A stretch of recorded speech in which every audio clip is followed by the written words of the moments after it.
Becoming Genre Detectives, a Library Media Center investigation. What is genre? A genre is a category for books, music, or art. It comes from the French word for kind, as in type. How is it pronounced? The G at the beginning sounds a little like an English J. The word would be pronounced genre. Try it. Genre. Try it again. Genre.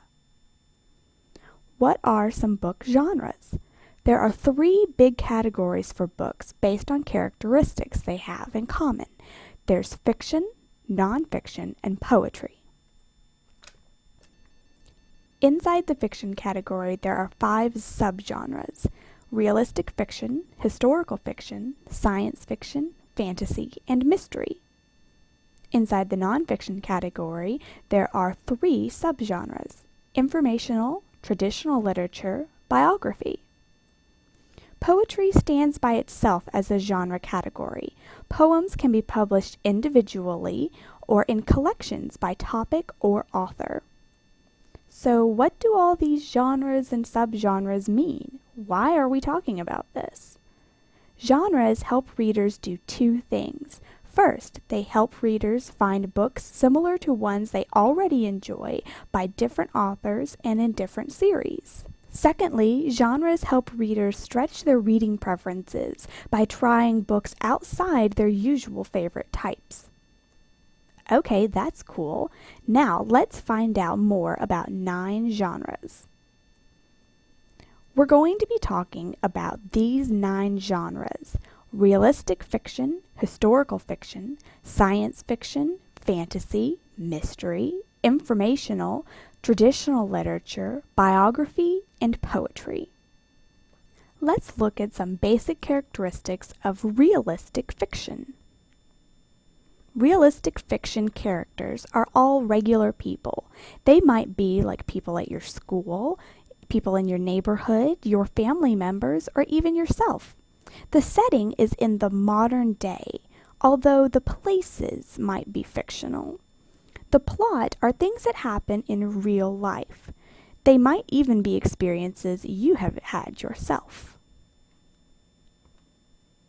Next, let's look at the basic characteristics of historical fiction. The characters in historical fiction fall into 2 categories. The main characters are usually regular people, like in realistic fiction. There are other characters, though, we often call them secondary characters, that might be familiar from social studies classes. These individuals have significantly impacted history in some way. The setting for historical fiction is in the past and has real places discussed.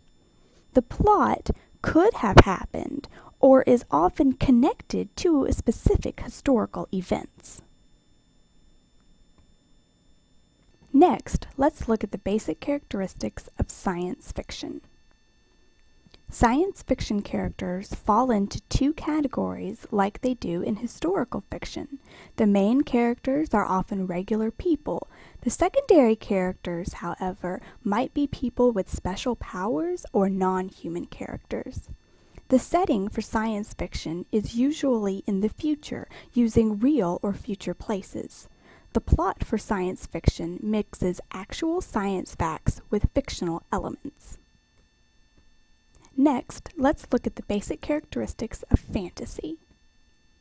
Fantasy characters can be regular people with special powers or abilities or traits. They could be talking animals or objects that are coming to life. The setting for fantasy can be in the past, present, or future using real or made-up places. The plot can be slightly or really different than what happens in real life.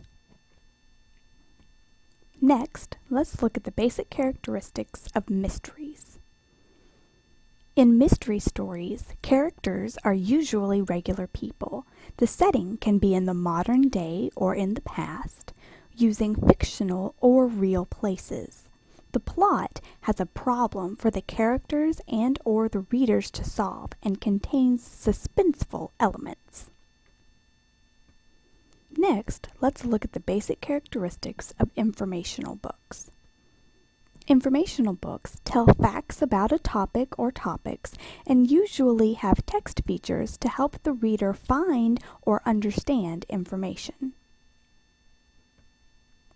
Next, let's look at the basic characteristics of traditional literature. Traditional literature has been handed down through generations by storytelling before the stories were written down. Because of this, traditional literature stories do not often have known authors. They do, however, often have a lesson or a moral for the reader, and there are several versions from different countries and regions around the world. Traditional literature includes fairy tales, fables, myths, legends, tall tales, and folk tales. Next, let's look at the basic characteristics of biographies. Biographies are facts about a person or a group of people, and they are written by another person. Biographies can be long or short, in chapter book format or in picture book format. If a person writes about his or her own life, it's called an autobiography and is still in the biography genre. Next, let's look at the basic characteristics of poetry. Poetry can range from a few words to many pages. Typically, poems are written with rhyming words, but they don't always have to rhyme. Poetry uses descriptive words to paint mind pictures or make mind sounds.